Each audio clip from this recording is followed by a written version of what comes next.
does help if I add us to the stream, doesn't it? Howdy. It's going to be one of those. Hey. Going to be one of those days, isn't it? Today we're an hour late due to unforeseen technical issues. I hate technology. Hate it.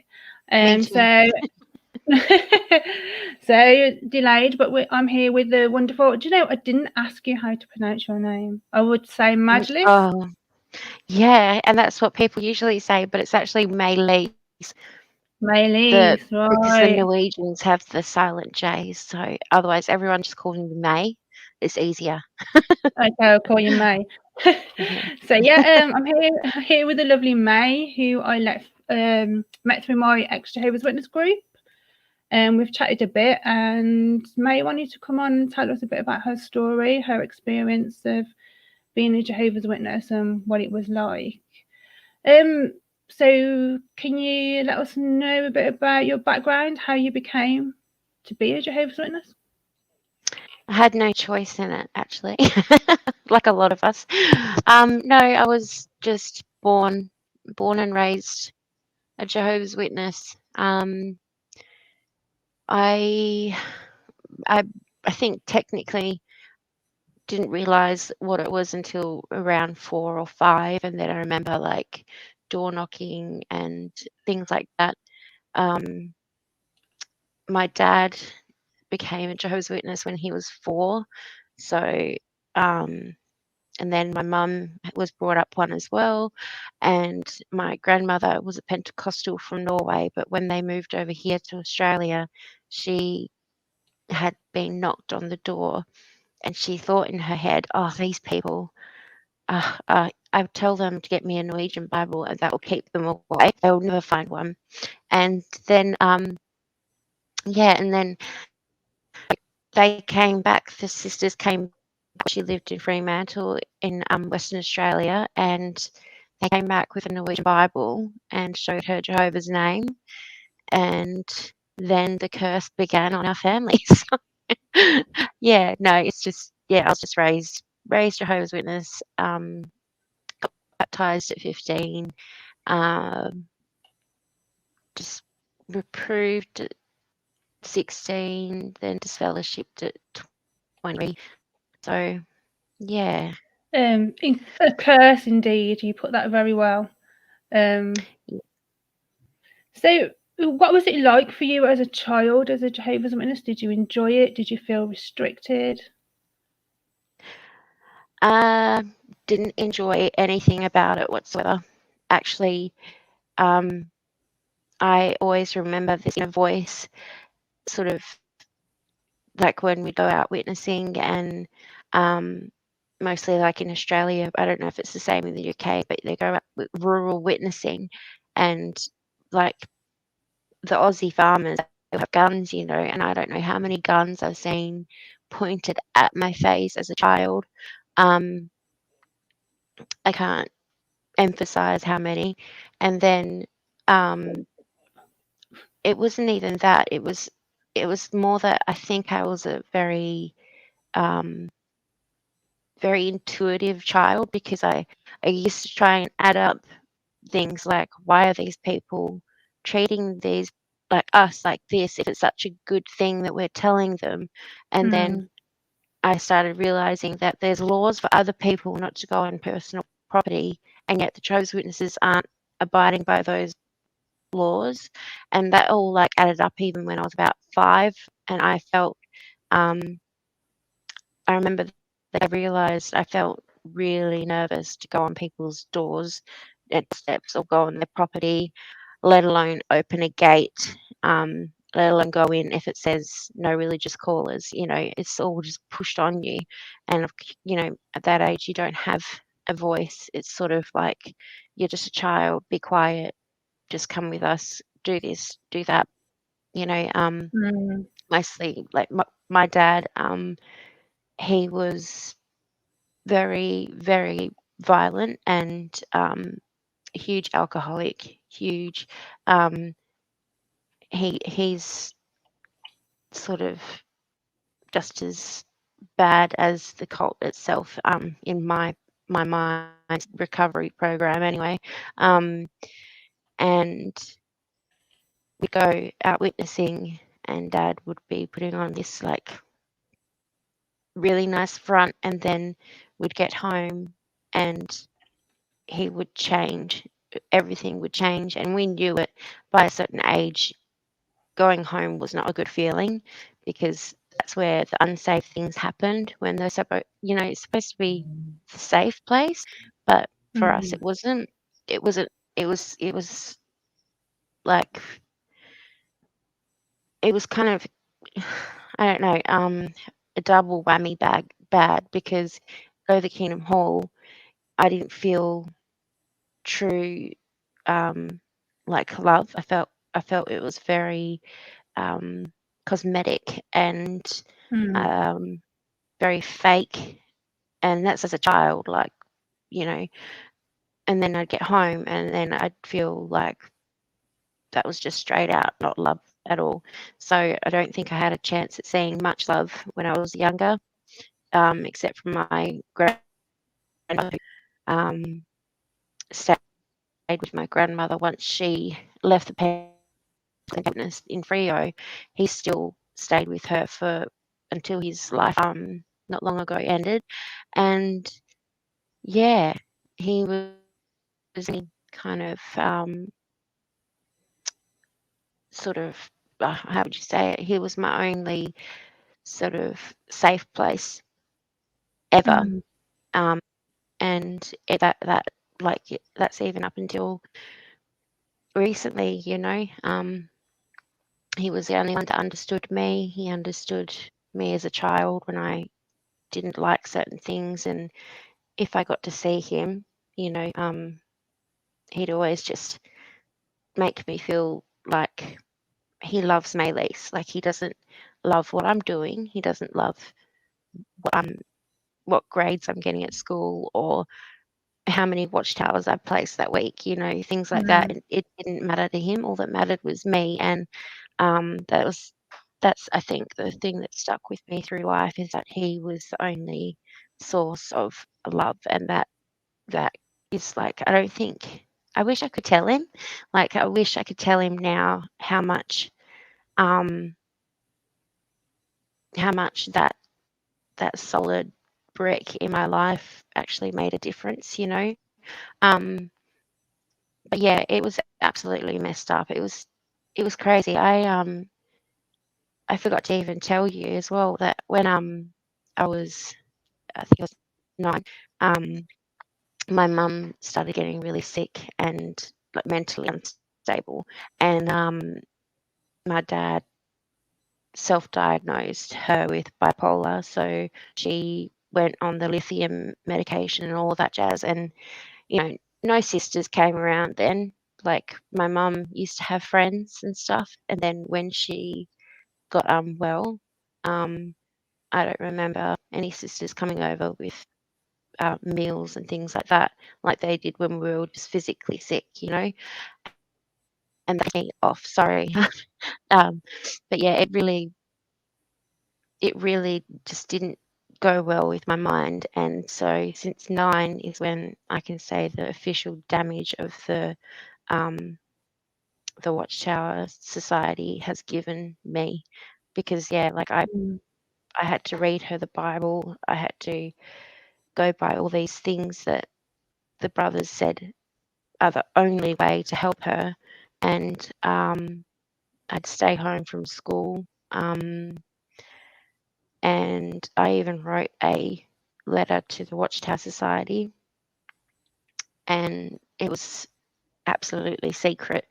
I was scared crapless that my dad would find this letter, but I'd been working on it for a couple of weeks, and I left it underneath my bed and untucked underneath the sheet, so that if he looked under my bed, it would still hold under the sheet. That's how scared I was of him finding it. But I wrote to the Watchtower Society, and I told them about my family life, and I told them about um, my dad. I told them about my mum being the way she is, and my dad's put her in hospital now, because after a while he just couldn't handle her, and Mm.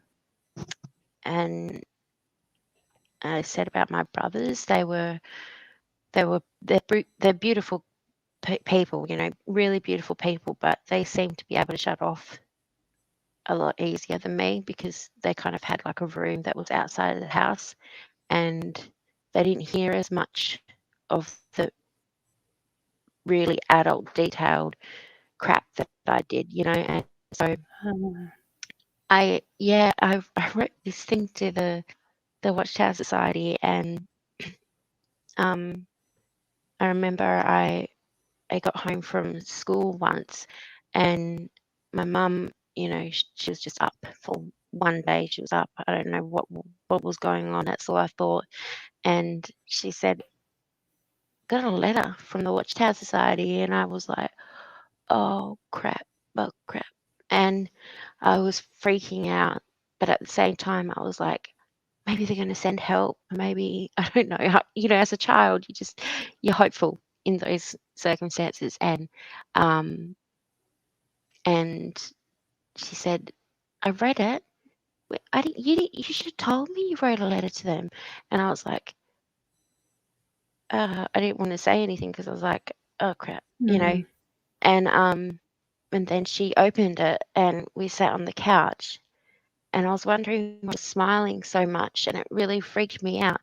And then when Mum opened the letter, she started reading it out loud to me. I was so anxious for this letter that not this letter, but like once I knew it was there, I was so anxious to hear what they had to say back.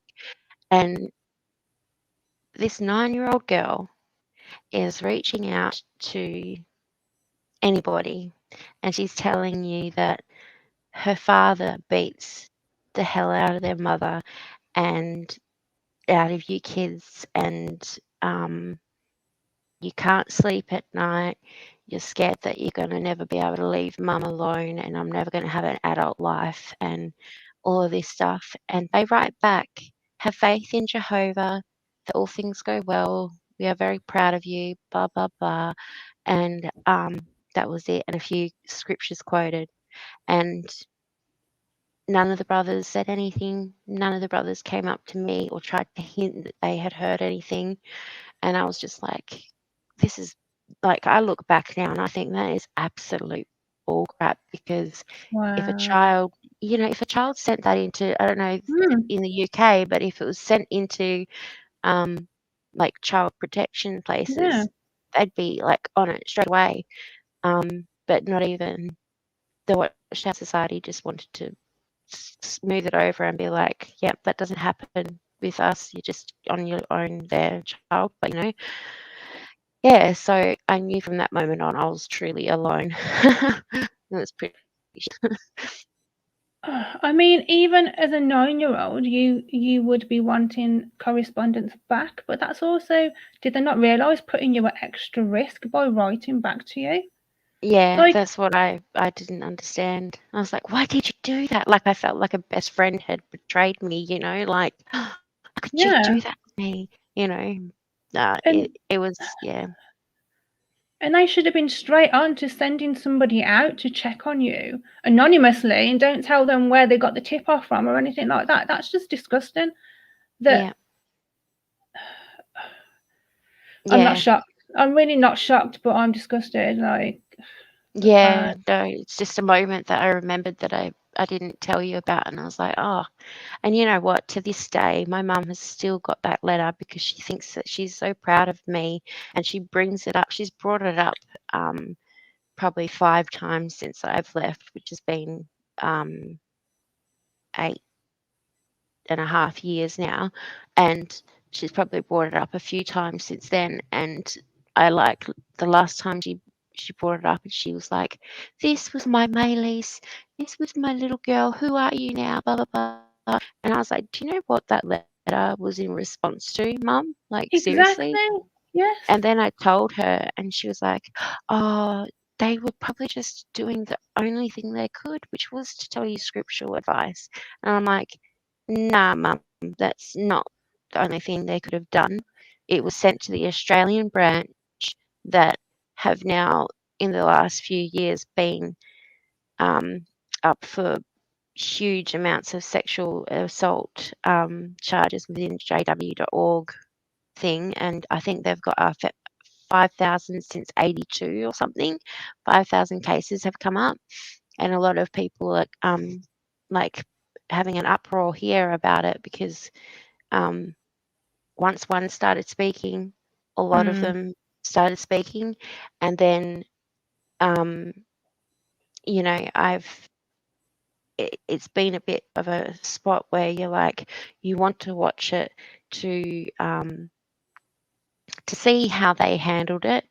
Like the trials were put on the Australian like websites, and then I didn't want to watch it in case it triggered something because I've got like PTSD now, and I was like, stuff it, I'm going to watch it. And the brothers, they're so mockable. The way they sit there and they're holding the Bible as if it's going to freaking give them some sort of extreme magical power not to look like pedophiles. It's not. And it just makes them look like idiots because all they do is fumble around with it when the judge is talking to them. They're fumbling around with it. One of the brothers had to come over from the Brooklyn one, you know, back when that one was still there. I don't know where the new one is. And he had to come over to Australia to represent the Jehovah's Witnesses, and he was the most okay, don't make fun of me, but my daughter who still goes to the meetings with her dad, my ex-husband, every time she comes back home, I'm like, okay, don't laugh. Well, laugh if you can, but I try to do this just so she knows that she can come to me about anything, but nothing serious with mum, you know. And every time she comes back, I'll go, "Did you have fun at your father's house? What scriptural Wow. guidance did you get this week?" She's just like, "Mum." And it's just something that like my partner didn't get, so I had to show him how fake they really are, and the videos that were on the XJW Facebook page, you know, the links to them, and that brother that just, they look so fake and they talk so, you know, and it's just like he's looking at them like, are they on drugs or what? Like it's just, you know, and I'm like, no, that's exactly like that's what I used to think was normal. That's how much it brainwashes you, is that I used to think that was normal. I can't even.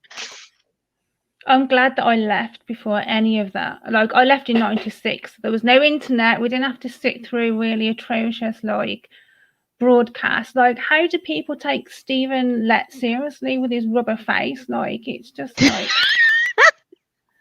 No, I know. the bits I've seen, I just laugh at that guy and I'm just like, you look crazy, literally crazy.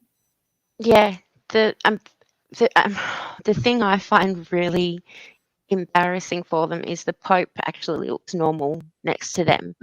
And that's where it's scary, because I actually used to listen to these men and take in their information and take in their guidance and live off that during my marriage, you know, and I lived off that for my marriage, and it was just like, no wonder we ended up divorcing, because it didn't give much help, you know. In all honesty, I think my ex-husband, he always knew that there was a streak in me, like that was a bit too like beyond the walls of where they like people to think. And like even as like child, because we were like childhood sweethearts, we would like we liked each other since we were 12 and 13, and then, you know, you couldn't date or anything until you were certain whatever, and then that's why I got baptized as well. But dad sort of was making out like, one of you kids have to get baptized soon because now I'm looking like a laughing stock. Like, oh, if you don't. And I was like, oh shit, like I'm the last one home still, I will be the last one here. I better do it. So I did. And worst mistake of my entire life. I don't even know how Mm. my life could have been if I didn't take that step. And the thing that I really hate is that the brothers even knew that my dad was pushing me and they didn't stop me, and that's what really I can't understand how they can let a child, at 15 you're still a child in a way, like Mm-hmm. you know more, but you don't know it all, and I just I feel really hurt by the brothers that I put trust in because I'm only now realizing the repercussions and how deep they go Mm. and how far they go. Um, yeah, it's just crazy. Um, yeah, I'm sorry, I'm trying because I don't know how this works. I was just looking at the comments. Yeah, I've just hi Yeah. everyone who said hi. I've been flashing up as Hi. they've come in and said hi. So Okay. as a child, May, did you feel like you was restricted on films you wanted to watch, music you wanted to listen to? Oh boy, yeah. Um, oh, what was the first tape that I wanted to get because it wasn't CDs or anything yet, and it was just on the brink of CDs. And the first tape I wanted to get was a Britney Spears tape because we were listening to it at school during music, and um, to my absolute like extent of rebellion was to make a dance to this song during music for a class thing to do. All of the groups had to make a dance, and I really ended up liking this song as a kid. And um, I remember walked into this place and I said to my mum, "Oh, you know, can I use this with my pocket money?" And in her mind, she was a bit slack on the rules, but she wasn't with the rules with dad. And she just said, well, yeah, okay, because they were split up for one of the umpteenth times that they were split up. And I remember I got it and I started listening to it, and the Oops, I Did It Again song came on, Mm. and my dad heard that, and he came in my room and he grabbed the tape and he just went like this, string out of string in front of me, and he was like, "You are disgusting. You're a little slut." And that was when I first heard that word. Was when I had bought that tape when I was about um 8 8 years old, I think. I was 8. Yeah, and then and that night, what I found really strange was he was listening to that Boom Boom Boom song from Venga Boys, and Mm. I was like, okay, like Listen that to the man. lyrics. I want to shake your room. Like, Yeah, well, what does exactly. that mean then?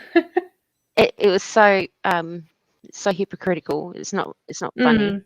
Um, Yeah. but yeah, it was that, and um, a lot of movies that my fiance has watched and what age he watched them at. Um, it was still coming across ones where he's like, "Did you never watch this?" And I was like, "I've never Mm. even watched it. I still haven't even got around to watching it. I literally, like, I've been away 8.5 years, and I still haven't caught up on everything that everyone says this is the best film ever." Mm. And Yeah. there's so many things like uh, what was it? When I was younger, my grandfather, he bought me a Smurf teddy, and I've actually got myself with a picture. with this Smurf teddy, and I always call it my first rebellious like photo because I'm holding this Smurf teddy, and that got absolutely shredded to pieces. I don't know how many CDs got snapped in front of my face and used to like slice me across the face as well. My brother Cameron, I remember when my brothers were all out in this granny flat that was not part of the home, obviously. His first job, he was working really hard. Like he was 17 and he was working his butt off, and he had saved up for a computer, like Microsoft 94 or whatever it was, or 97, and like really old bulky thing, but back then they were brand new. And my brother, like, I think it was after the meeting, my dad saw that he was playing Final Fantasy or something like that, and my dad lost. That was the first time I saw Cameron, my oldest brother, really lose it with my dad, because my dad came out and he didn't even ask Cameron anything. He just went, you, this, that, grabbed his brand new paid off computer, all the CDs, the big hard drive tower and everything, and he was just smashing it outside. And my brother just leaped on him and gave him a good like whack across the face. And that was when Cameron left home. He went down like the drug path, and did a few silly things. I don't really know. I don't really know what at that time he was going through, but now looking back, I understand. And yeah, so the hard thing with my brothers, they all got to be rebellious when they were young, and when I left and I had that rebellious stage where I I went to nightclubs and I went to everywhere. Like I had like this bucket list in my head of things I had to do to prove to myself that I'm not one of them anymore. And it was like, get a tattoo, smoke some marijuana, go to a nightclub, wear a skirt that is shorter than over your knees. And yeah, and I did all these things, and my brothers were looking at me like, you're so crazy. Like, now they've chosen to be part of the Jehovah's Witness thing. I have chosen to leave, but they've had all their spurts of rebellion, whereas I got married at 18 and I had my bub at 21, so I didn't really have any time to make any of those kind of mistakes and explore like normal teenagers do. And yeah, and that's another thing, like when my ex-husband and I were courting and we did something like that any normal teenagers would do, experimenting around and all of that. Didn't do the deed or anything, nothing like that. Just something. And because he had such a righteous side to him, he told the elders. And then of course we had a judicial when I was 15 and a half, and get this,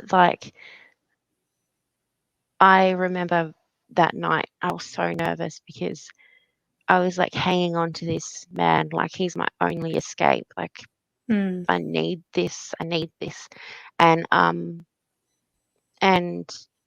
the brothers ended up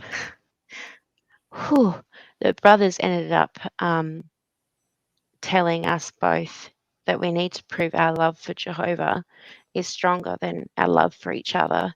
So from that moment on, we were not allowed to talk to each other, see each other, message, email, anything like that. If we saw each other in public, avoid, and just prove to Jehovah, that our love for him was stronger than for each other. And I was like, there is no mofo way this is going to happen. And I said that to, my ex-husband at then, and I said, let's just run away. This is bull crap. Like, I was just like, this is stupid. And he was like, no, we'll do what we need to. It's true. We need to get our relationship with Jehovah back on. I'm like, such a bloody buzzkill. But yeah, I was just, they've earned a lot of my disrespect from a very young age and through every stage of my life, and there was not a stage of my life that I can remember being happy until I actually fully left, and that wasn't until my 20s. So it was just, the first 20 years of my life was just stupid hell, going to the meetings, having to answer up because your dad's like pinching you in the side, like to pieces.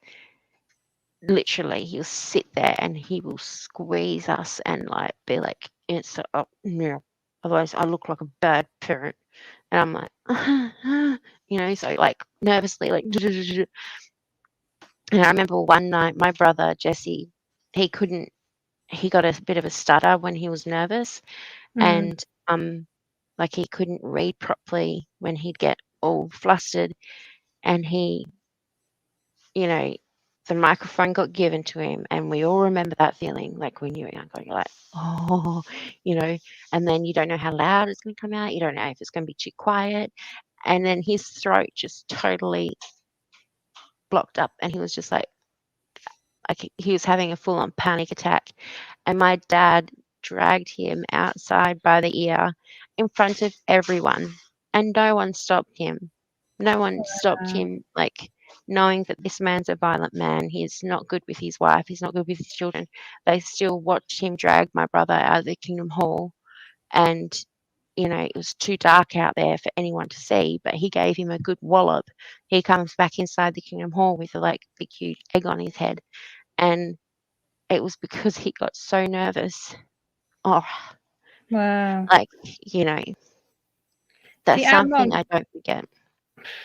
I'm not surprised. Like, my stepdad was an elder, so they were always like, you need to answer up, and I hated it. And what my mum used to do is put her hand under our elbow and push our hand up like that, so then our hand would go up, and then they'll be like, yes, and I'll be like, no, I didn't. I didn't do it myself. Pull down. I'd be like wanting to say, don't do that. But like, even as teenagers, they'd still do it. And my stepdad, when he was an elder, like you have the smaller, what we used to call the group. Yeah. So where the congregation split into smaller sections and you go to people's houses. And so my stepdad used to be running those sometimes, and they'd take it in turns which elder ran the group. So he'd just go, who wants to read this next paragraph then? Emma?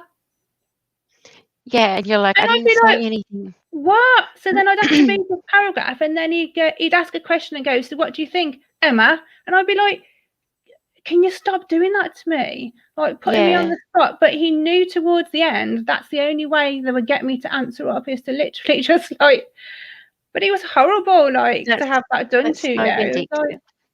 That's so vindictive and so bad for children, mostly if you've got like an anxious, shy attitude as it is, or personality.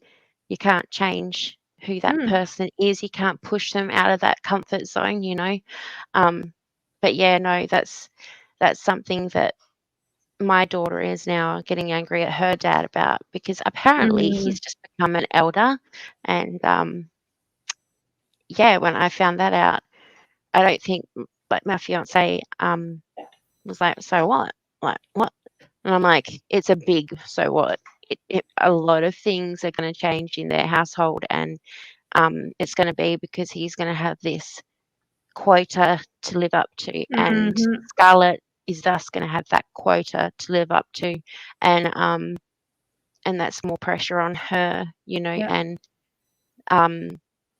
it's just something that I'm so I'm so jealous sometimes of, like, people that have been brought up as close to whatever normal is, Mm-hmm. and just so damn jealous that they've never had to understand it, like something that you and I have as like second nature because of it being the way we were brought up. Like, and like even they say at the meetings, children are sponges, so they're taking Mm. in everything.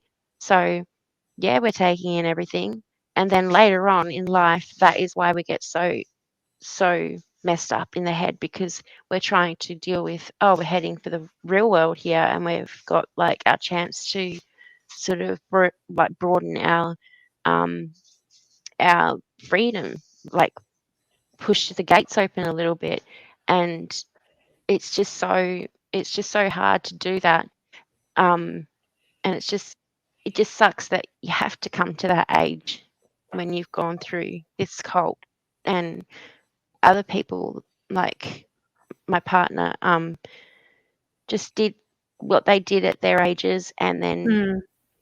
when it came to 20, they chose which job they were going to do, or what, you know, and that was the biggest thing in their life, you know. And I kind of think, wow, I was getting like shotguns put in my face at the age of 8 or 5, sorry, and here they are just having a normal childhood. Just, and one thing that I know that I'm getting a huge repercussion of right now is um like all my school friends, like my high school friends. Mm-hmm.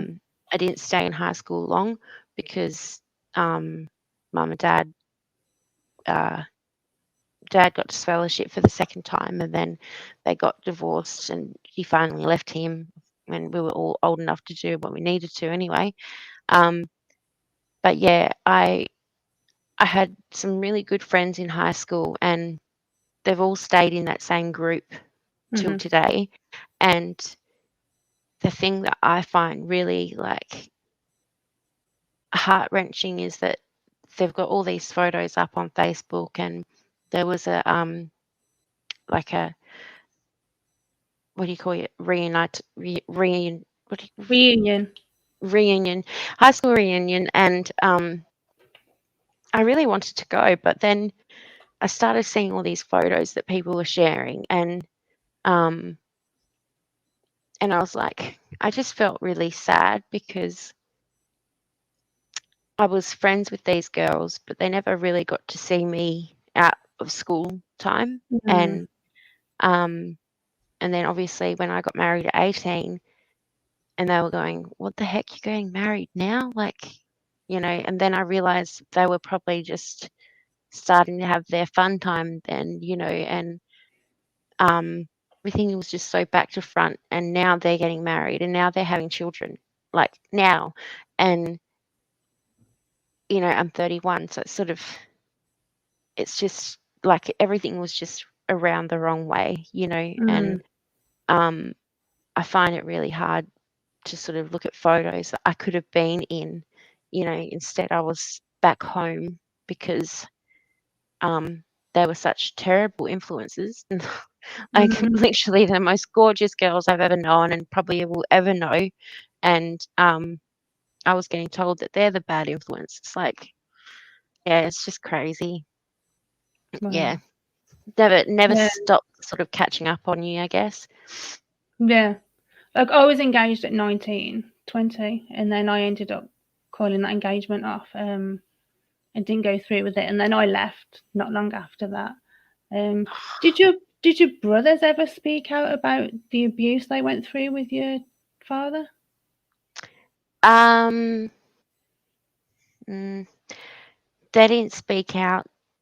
The the saddest thing is that they did the opposite. They huddled it all in and turned to alcohol themselves and turned to drugs themselves, and that's how they coped with it. Mm. Like if people ask them today, you know, what was it like, they'll tell them, but they won't speak up about it. They wouldn't even think of joining an XJW site, because like my brother Jesse, he's married another girl who was my friend in the congregation. And my other brother Cameron, he's married a friend that I had in the congregation. And then you know, like they're what you call fence dwellers, I guess. So they're sort of just trying to have all the perks of the lovely family Mm. get-togethers and all of that, but at the same time be able to do what they want. Cameron, out of all the three brothers, is the only one who's got baptized, and he's pretty happy with it. He's fine, but he keeps going back to smoking and drinking, and that's getting him disfellowshipped and, you know, all sorts of things. And I'm just like, I've heard him too many times really putting himself down and going, no, no, Maylise, like, you know, like I've got to work on this. It's just something I really do. Like if I love Jehovah, I've got to do it. And I'm like I'm all for you doing the quit smoking and, you know, the alcohol help and stuff, Cameron, but you yourself don't have anything to work on. You are a beautiful person without their approval, you know, and Mm. he'll hear me, and I know he hears me. But then reality is that if he left, he won't have anyone. And that, I think, is why a lot of them stay, is because they're just too freaked out to face the world alone. It's too Yeah. much of a big thing. And if I was to be able to tell anyone something that was like they're thinking that they know that it's not the truth, you know, but they don't want to go because they think they're going to lose everyone, you probably will lose everyone. You probably will lose your family and a lot of friends that you've got. Um, but you'll make much stronger ones, and you'll make Mhm. ones that love you for you, and you can stuff up and they'll still love you. They will even probably love you even more because they're like, it's okay, we're all imperfect, dude, you know? So if I could tell anyone, that would be it, is that you're not going to be alone. And um, you'll be surprised how many people, if they just know that you've left, if they hear that, you'll be surprised how many people will actually form together and help you because they know that it's not easy to do. Mhm. Um, if I knew that sooner, I would have done it sooner because, yeah, like when I left, I thought, you know what, fuck it, I've just thrown away everything. But my daughter was born, she was just turning 1, and I was like, I'm not letting this be like, her only reality. Mm. And so that was just it. Like, I didn't even think twice. I was just like, okay, um, got in the car, got her essentials, and left. And then everything else fell in queue. But the thing I wasn't expecting, like I think I told you, was that when I had driven 4 hours away from where I'd left,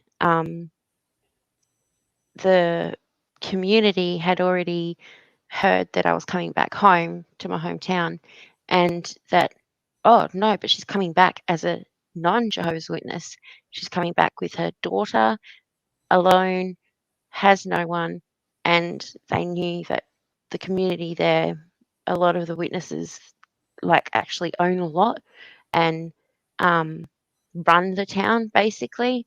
So when they heard that I had left, they were like, I got so many cards by the time I arrived. I had so many cards saying, "You are so strong. You know, it is such a rare thing for us to Mm. see someone in this town break free from it.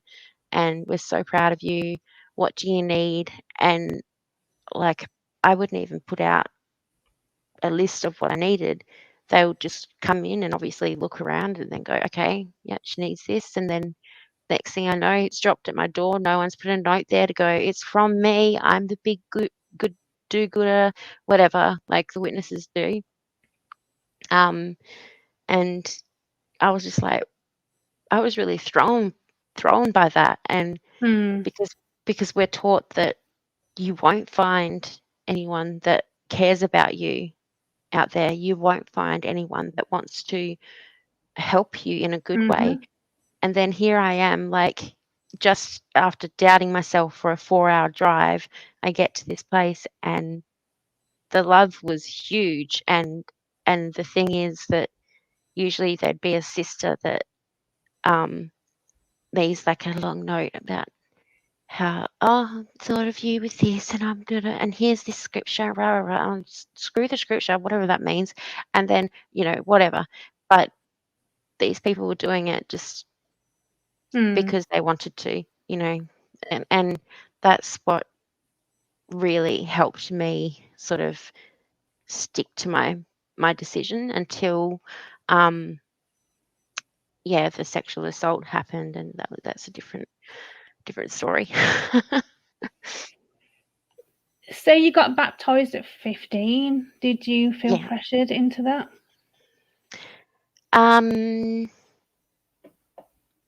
Yes, extremely. Mm, yeah, my dad was sort of like, you know, Maylis, you're the only one that's going to do this. Your brothers aren't going to do it. You have to do it. I need to have some child that is like showing that I've taught them well and all this stuff. And I didn't do it because I wanted to make him proud. I think I did it because I was just scared of him, and I was scared of what my Mm. life would be made like if I didn't do it. So um, I did get I did go to the elders. One elder that did stand out though, who's not an elder anymore, but he said to me, Maylis, I think that you don't have to answer this, but he said, I think that your dad's sort of telling you what he wants from you. And he said, this isn't a decision to make your dad happy or whatever. This is supposed to be for Jehovah, whatever. Um, but that was the only elder that thought that way. The rest of them all approved it. And um, I remember the day of my baptism, all these girls that were from the elders' family, all these kids that were from the elders' family, growing up, there's always the kids from the elders, they're always the good ones. And like answering up every second comment, like it's just like those ones. And I remember that for my whole childhood, these kids had ignored me because of what their parents had told them about my family.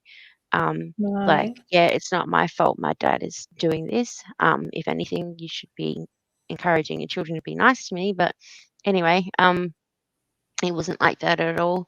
And then when I got baptized, my hair was still wet and drenched when I was walking around.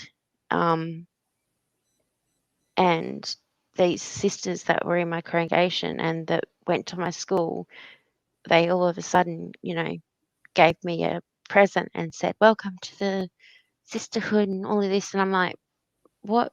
makes me any different to what I was yesterday. Like, Mm. you're treating me like absolute scum yesterday, and today, now that I've just been dunked under some water in a dolphin inflatable pool, mind you, that it's just all of a sudden changed. And I was just like, and it's just crazy, just the amount of fake, um, oh, what would you, the very hypocritical, fake, Conditional love. and yeah, the conditional love,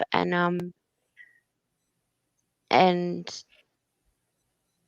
think with like my brothers, they were like kind of sad for me that day, but proud of me. They were Mm. proud of me because they couldn't do it themselves, I think, but they were sad for me because they knew who I was doing it for, and they had gone out of the home by the time I was 15, so, um, and then just shortly after I got baptized, my dad, I went on a holiday with a, another sister that I grew up with and her family, and just went on like a small thing that we always used to do as friends. And her family weren't extremely firm or anything in the truth, so it was pretty good times to look forward to. And then her mum drove me back home 2 hours away, and um, I remember because my dad had got disfellowshipped when I was about 7 for sleeping with another sister in our congregation. And then he got reinstated. And then when I was 14, 15, he ended up sleeping with my best friend's mum, who I look back on, and um, you know, she dropped me off, but told her husband that she needed to hire a night at somewhere because she would drive tired otherwise. And I found that kind of odd because she had always done this growing up. And then my dad disappeared as soon as us kids were home, and he didn't like that. Like, he didn't like us kids being alone because he knew my brother and my friend had a thing for each other, and that was weird in itself. So while, like, this is literally my mind during my whole childhood, while everyone else is even preoccupied for that moment, I would never be preoccupied. My Mm. mind would be somewhere else, worrying about something else. And at that time, I knew myself that my dad and her mum had met up because I called my dad, and he was like huffing and puffing because he's been walking for so long because he didn't like take the car. And I was just like, yeah, I know what's going on here. Um, and then, yeah, he left for the judicial, and he said to me, if I don't, if I don't, if I do get disfellowship for this, don't worry about it. And I'm like, well, what do you, what? I'm like, so you do want to be a witness or you don't? He's like, I do. It's just that I think the feelings are mutual between so and so and me. And I was just like, you're saying that as if you haven't even hurt myself and my best friend, and he hasn't even taken it into consideration that he just blew apart like such a strong friendship. And it was just always about him, and he ended up coming back disfellowshipped, and um the next day he um he set up this sort of like flat out the back, and then a week later he had a worldly girlfriend, and I was able to have all these young ones around at these little get-togethers at my house, but they always ended up being the young ones that I knew didn't like the truth just like me. So I'd always invite them over together, because then there was no like self-righteous one to break the vibe kind of thing. And then yeah, my dad ended up flirting with so many of the young girls, and it was just it just got to a point where I was like, you know what, stuff this. I'm out. Um I'm leaving. I'm going to go get a job full time. I left school. I left everything, and I rented a room at a sister's house. And yeah, I remember the first night that I actually was sick at this sister's house, and I was paying rent there and everything, and I was sick, and it was a meeting night, and I said I need to stay home because I'm not well. And she went, unless you're throwing up, you're coming with me. And I said, yeah, well, guess what? I've just gotten out of my father's house. I don't need you treating me like shit now, too.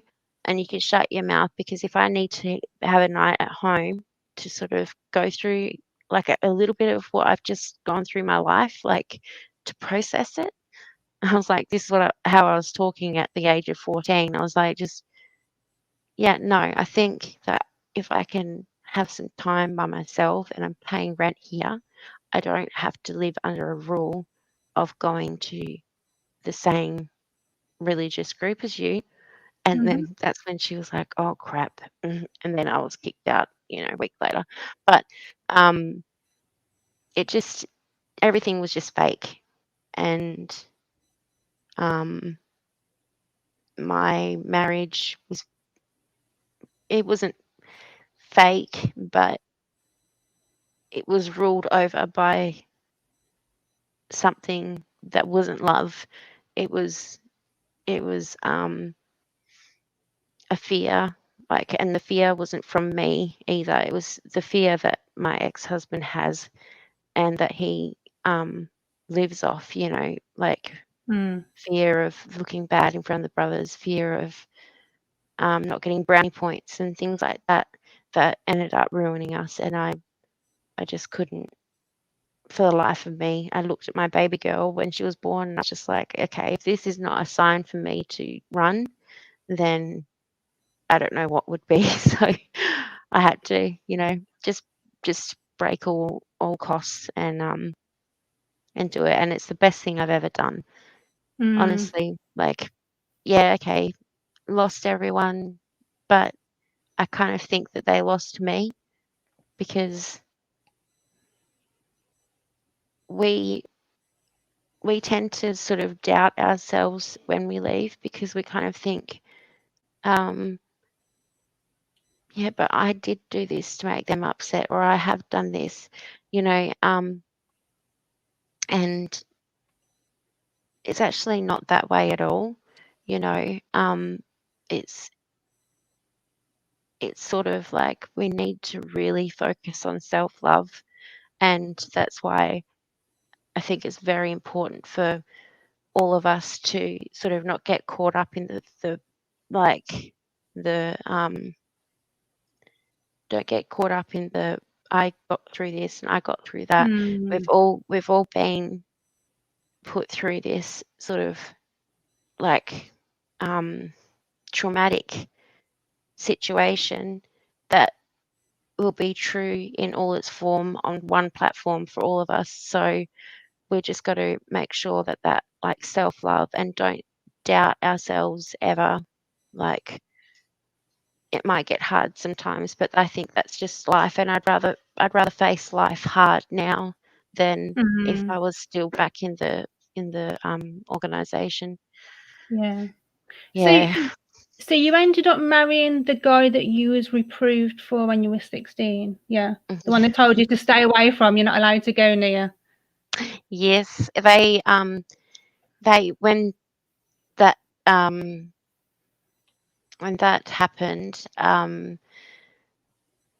they said, "Oh, it might be a couple of months. We'll see how it goes." And I was like, at that age, it's like you can't keep me away from him for that long. But then 3 months came by, and I was like to the brothers, like, I've been to every meeting, I've answered up, I've done this, I've done that. And then they're like, "But has your love for Jehovah grown?" And I'm like, well, obviously, like, I'm getting to meetings and everything. And then they gave me this big talk when I finally apparently got what they were doing. But the thing is, I actually got to a point where showing my true feelings was the thing that they kept thriving off. And so I had to pretend that I didn't care about that person anymore. I didn't care about where they were in life. And that's pretty sick in itself. Like, they wanted to see that I didn't have any feelings for this person that, like, I was vouching my love on. Like, it's just really, really sickening that the day that I said, "Oh, him? I haven't thought about him." Like, that's the day I got everything restored, and him and I were both allowed to see each other. And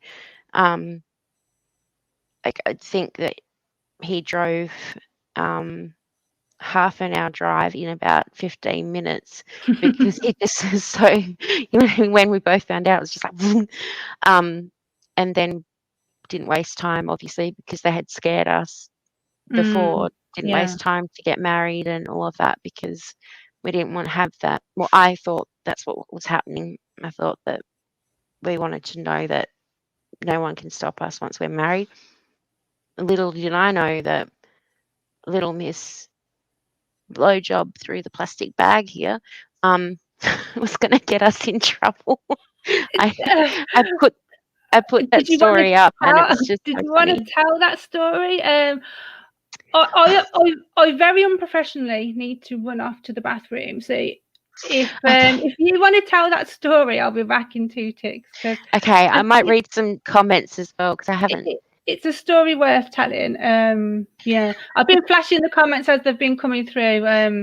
Oh yeah. On the screen, but yeah, like, that story is hilarious. So I'll be back in 2 ticks. Okay.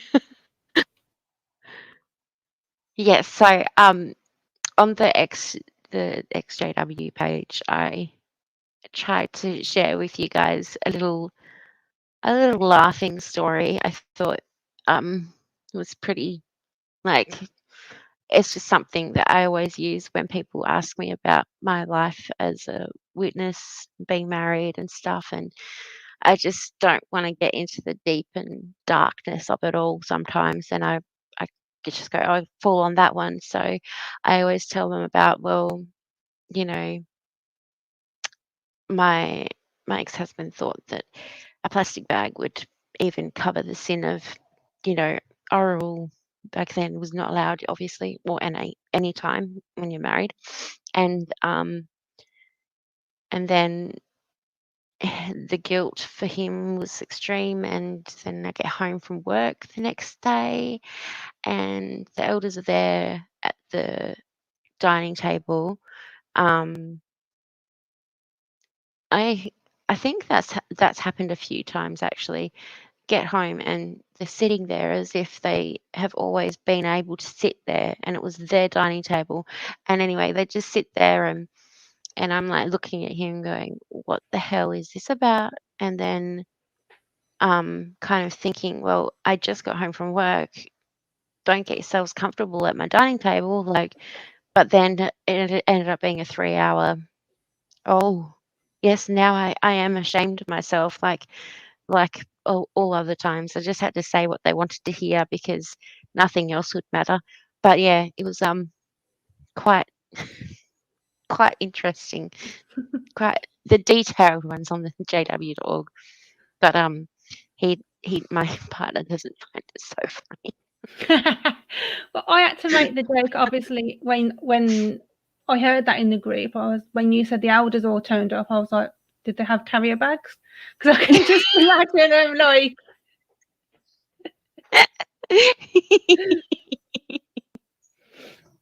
Oh no, I know. that's terrible. You know what? I was saying when you were gone is that like if we don't feel like talking about the real dark and yuckiness of the upbringing and the organisation's damage on us, Mm-hmm. a lot of people will see, even with me, like I'll laugh a lot and I'll smile a lot, and that's just my way of dealing with it. Sometimes Mm-hmm. sometimes I will cry about things that I've already talked to you about, but sometimes I need to just like not let it hit me. And it's Yeah, sad yeah. that it's got to that point, but you've got to like not let it hit you, because otherwise it can put you down for days. I don't know if it's the same for you, Emma, Mm. but I find that yeah, it's something that can affect you for a really long time, and your life, like if you talk about it in a serious matter. Like tonight, it's okay. I know that I'm probably gonna have a bad couple of days, but um, I think that, like I said to my partner, I'd rather um, try and talk about it, and if I could help just one person, Mm-hmm. that that would make all the difference. So Yeah, definitely. yeah, sorry, Like, just wait a minute. okay. Sorry. Oh, okay. Let me. What's the time? Oh, Yeah, like doing these lives really piques my anxiety and it can wear me out for a few days. But I just think like, if victims and survivors and people that are PMO and wanting to leave come across these videos and it helps them, then to me it makes it all worth it at the end of the day. it Um does. Yeah. mm, Mm. I I'm sorry. I was just someone. Someone said their stepdaughter was disfellowshipped at 14. I know that's young, isn't it? Like, wow. I didn't even Crikey. think until I started talking to people in the Ex Jehovah's Witness community, I didn't even think about them disfellowshipping children. It didn't occur to me because I was 21. I didn't think about that. And then it makes sense if you get baptized at 13, you can get disfellowshipped at 13, but I didn't think Mm. about that though. Yeah. Well, my daughter's dad, my ex-husband, he was baptized at 12, and um, that scares me a lot, Mm, and it scared me a lot, I should say, and now it's an even bigger thing because um, Mike was disfellowshipped at 16. Oh my gosh, so wrong. Like, just but so like wrong. lately, I've heard about kids getting baptized at 8 and 9.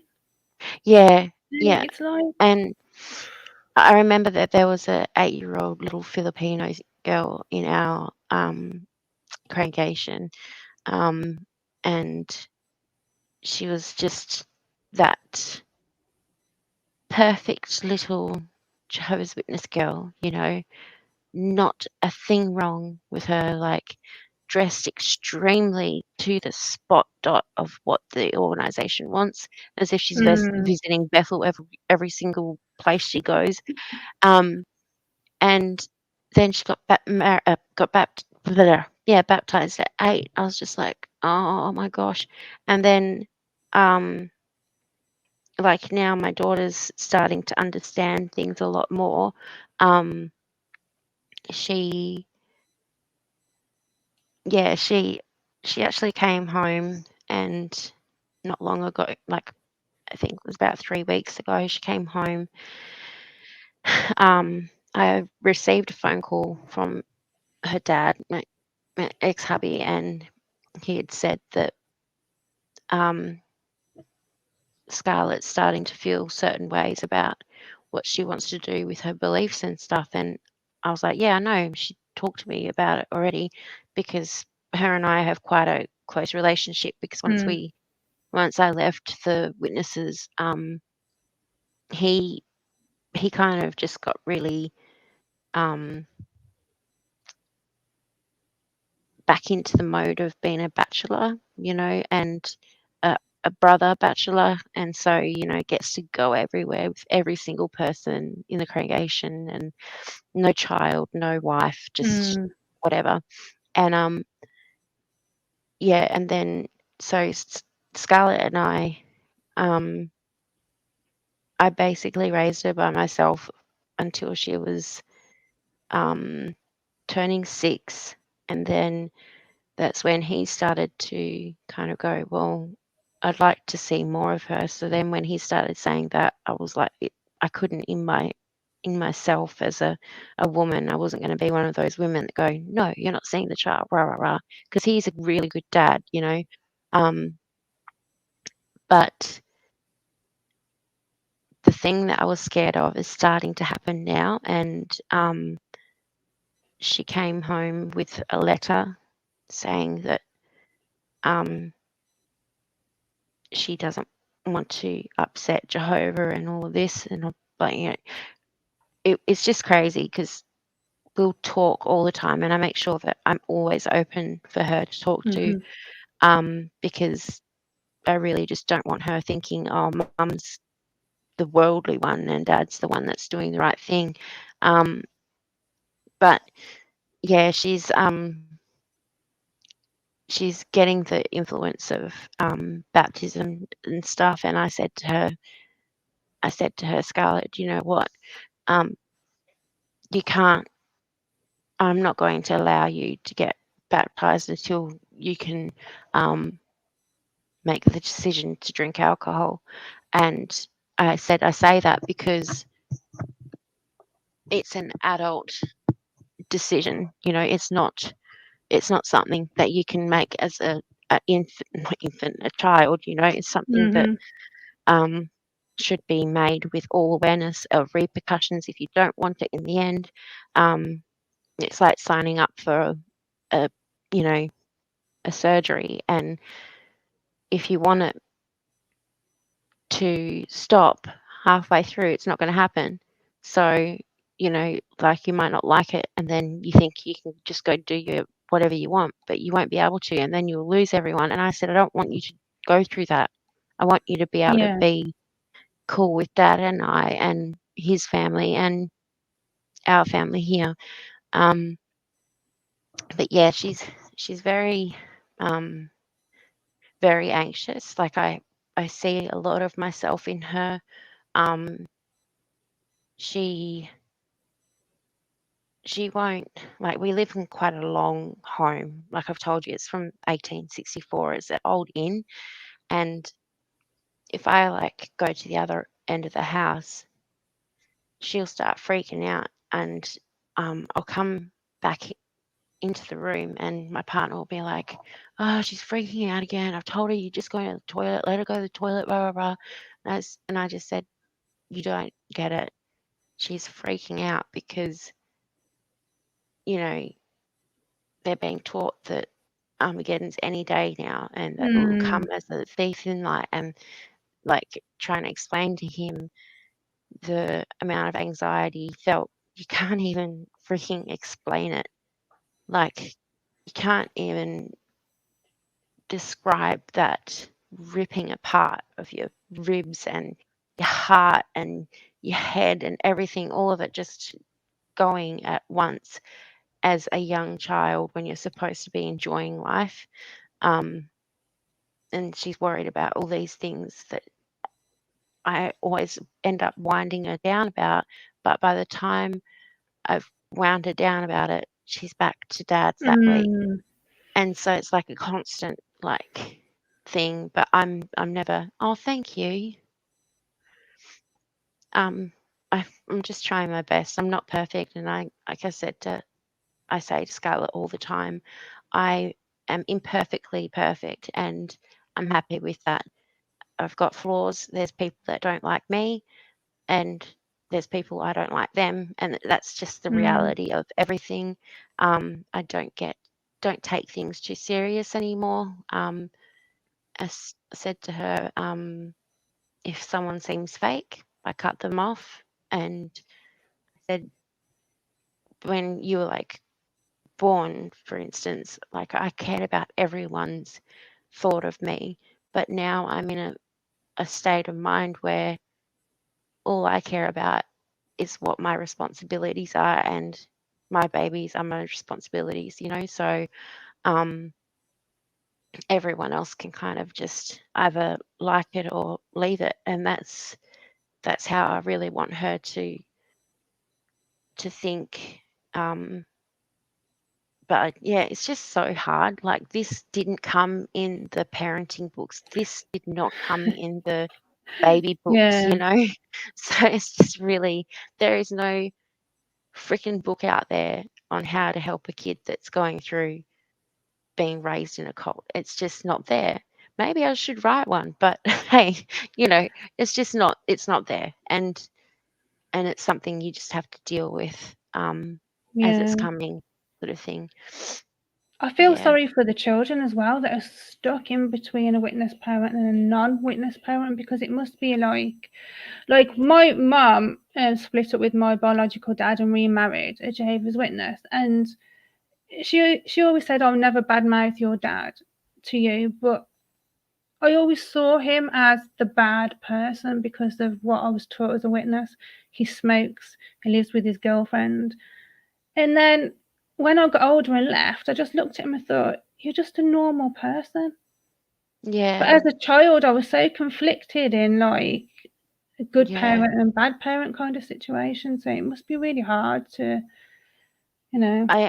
I didn't actually know that you had that situation. So you basically been through what Scarlett's experiencing now, and maybe we'll talk a bit more, like, because I might, it might be actually really nice if you could just tell me how you felt in different circumstances, or if something comes up, because like I said, there is no booklet to this. You can't Google it, Mm, you know. It's just you know, I do smoke. I used to drink a lot of alcohol, but I don't anymore. And I think that that's what she thinks when she comes here, is that mum's the one that you know, smokes and swears and stuff like that. mm, And I just hope that she doesn't look at me like you're the failure. But I know in myself that she doesn't think that, because of how happy she is mm. here. So I guess that's the only thing that kind of keeps me going, is just seeing her being truly happy. And because yeah, every time I pick her up, she's always got this much older soul on her than what needs to be there. And you Yeah, can yeah. just tell that she's had a week of pure, like, full on expectations and everything like that. But yeah, um, I Do don't know you, how long you wanted me to do this, but if yeah, if you wanted, I could tell you about how the brothers handled it when I left, and the yeah, I was going to get on to, do you want to tell us a bit about like how you left, what happened, and yeah, I just didn't know if you had I should have asked but if you had before like we get a, onto that, I just want to say, like Scarlett, you know, from what you've said, we'll always know that you've always openly been there for her, and that will make like a massive difference in the I way she hope thinks so. about things. Yeah. I really hope so. It's like, it's just, it's the only thing that I feel like I can accomplish, and I'd be really happy with just accomplishing that. You Mm, know, a lot of people want a lot before they pass on, but all I want is to know that I did try my best for her, and that she'll remember the openness to every kind of person from different walks of life that um, I let into my life once I left the witnesses, and how much happier I am, how much happier people were for me, um, and that people did help. And she was too young to remember it, but I do remind her that, you know, when I left, there was everyone helping us out, Scarlett. You were only one, but like, you know, this is how it was. and I was thinking that I was going to be having to battle through it, and Mhm. it wasn't that way at all. So, but yeah, when I had when I'd left, I did go through that catch up on the things you missed out kind of phase, and you know, just experimented with a lot of things, and you know, nothing too harmful. Like, I mean, it would have if I stayed on it long, but not at the time. And just partying a lot. Like, my mum didn't mind watching Scarlet on the weekend, and that was my time to sort of um, catch up with things and do things that I never got to as a woman, or you know, while I still had self confidence, you know. Um, and um, I was really kind of just really getting into like just sort of being free, just being a bit of a Mm. hippie, and just sort of like just loving and walking and you know, just loving everything about life, um and trying to sort of make as many adventures as possible that I could, um and at the same time, um my subconscious was going crazy, because it was just like, what the hell have I just gotten out of? Like, it's actually finished. It's stopped.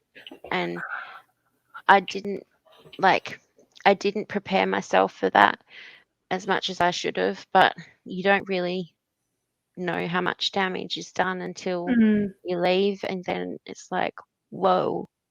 And that's why a lot of therapists say that um like a lot of people that have gotten out of a cult, they end up having like PTSD, complex PTSD. It's just like um, men going to war, but on a longer period of time, where you've got fight and flight in action.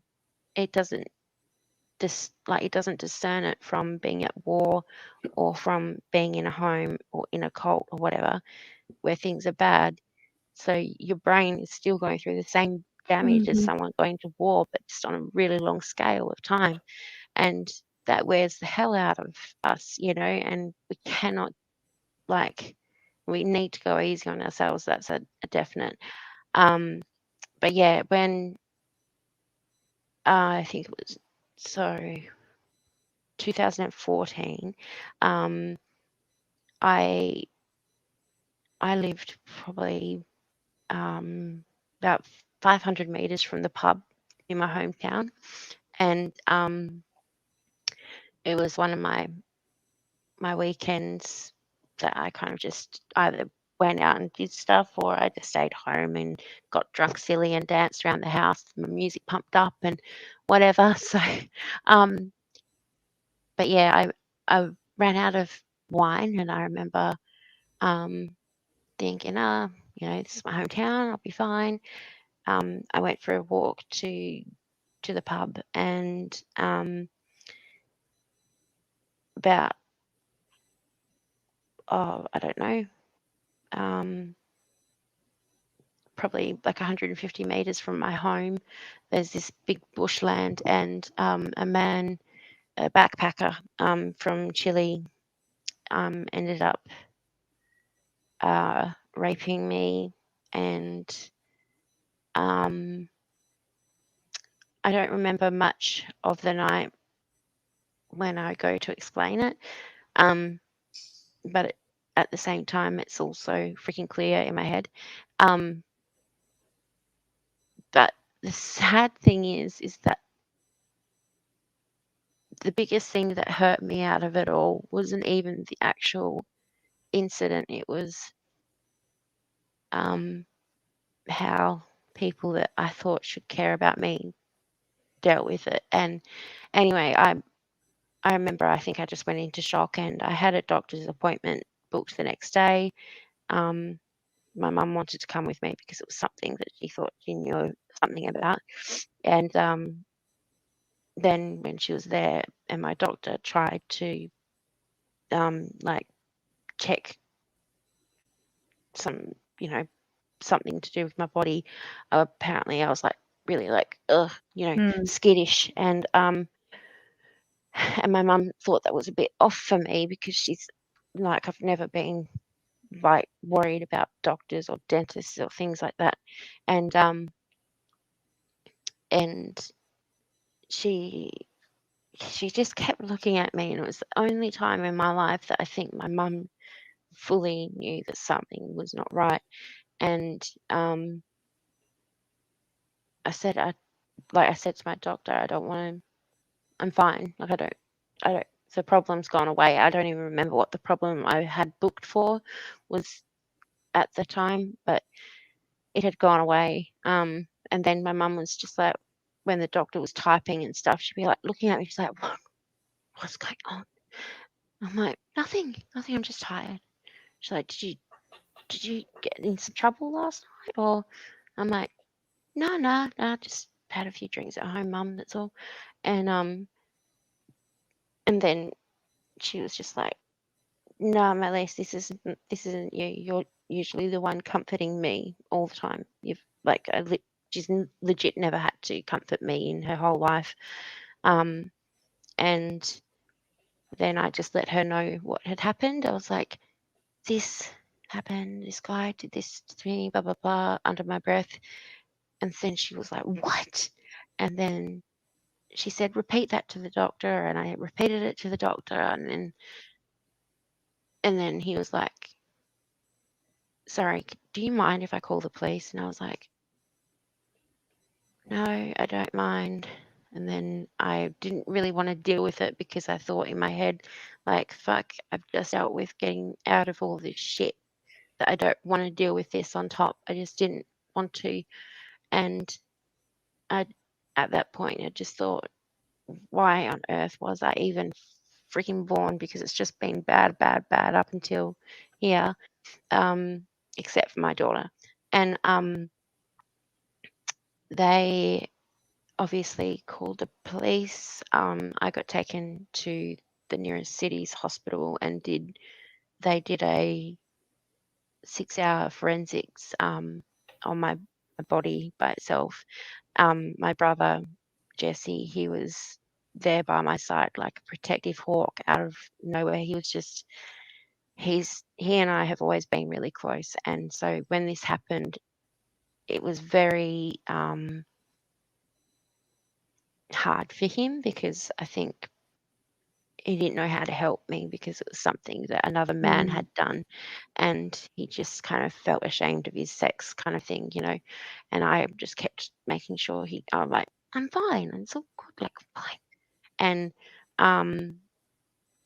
then like he was there, and they were saying that, you know, like downstairs, absolutely, because they were taking notes. Like I felt like I was on some sort of CSI thing, and they were like, yep, body has marks here, and absolutely beaten black and blue down below and all of that. And my brother, he heard that, and he was so upset, and he's never been upset in his life. He walked out of the room because he just started crying. And after that had finished, they had given me a few like Valiums, I think, and just put me in a ward to sort of see how I go. And probably the next day was when the brothers had found out, my dad had found out. My dad came in, and he stunk of alcohol, and he just looked at me, and I really did not think that he would be as low as saying what he did, but he just looked at me and he said, you deserve this. You are a slut. And it wouldn't have happened if you just kept your legs closed, and that was it. And I was just like, my Oh brother my jumped God. over me and then tackled him and then gave him a good beating down. Yeah, and I don't know which is worse, but then the brothers from that congregation in that city came that I knew them from when I was younger, and they were like, we haven't tried to come and see you since you got disfellowshipped, but this was a special circumstance. I'm like, wow, I feel so fucking blessed right now. And they said, look, this is what happens when you don't have Jehovah's Holy Spirit protecting you. And I was just like, you know what? You're probably right. I probably, you know what? I started thinking and doubting myself and doubting everything that I had been building up since I left. And then my ex-husband came in, and over the next 2 weeks, they had, like, I look back now and I know I didn't know then, but they had taken advantage of me being in such a vulnerable state, questioning my own self-worth, kept questioning if I asked for it, and everything like that. And then they had the absolute audacity to see that as Maylisa's weak spot. Like, she's a real strong person at any other time, but right now she's just been raped and she's pretty much down in the deep end. So let's try and get her back now. And it worked. It actually worked, and that's pretty sick. I ended up going back with my ex-husband, and um, it didn't take 2 weeks until I went, oh fuck this. Like, I walked into the hall being disfellowshipped, and like I said, I had got tattoos when I had left and stuff, and then these people that knew me as the heartbreaker of this brother were all like, and then this sister was not happy about it at all, and I now know why, because she's married to him now.